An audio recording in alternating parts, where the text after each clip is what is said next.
નમસ્કાર મિત્રો, legal awareness સિરીઝના એક નવા એપિસોડમાં આપનું સ્વાગત છે। તો મિત્રો, આજના એપિસોડમાં આપણે જે છે એ જામીન અરજી વિશે વાત કરવાના છીએ। તો પહેલા તો જાણીએ કે કેટલા ટાઈપની જામીન અરજી હોય છે। તો જામીન અરજી મેઇન જે છે 4 ટાઈપની હોય છે।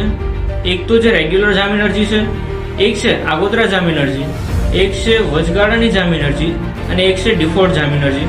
તો આ ચારે અરજી છે એનું અલગ અલગ કામ છે। તો જાણીએ છીએ કે શું કામ છે ચારે અરજીનું।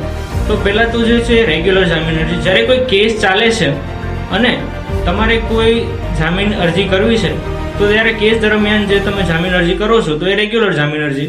હવે બીજી જોઈએ કે આગોતરા જામીન અરજી।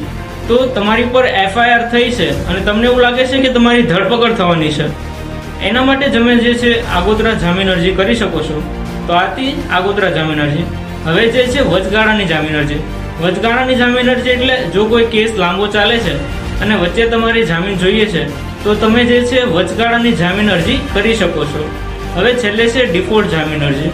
ડિફોલ્ટ જામીન અરજી એટલે કે જો પોલીસ જે છે એની પાસે 60 દિવસ અને 90 દિવસ એવો ચાર્જશીટ રજૂ કરવાનો ટાઈમ હોય છે। જો એટલા ટાઈમમાં પોલીસ જે છે એ ચાર્જશીટ રજૂ નથી કરતી તો તમે જે છે એ ડિફોલ્ટ જામીન અરજી કરી શકો છો। ધન્યવાદ।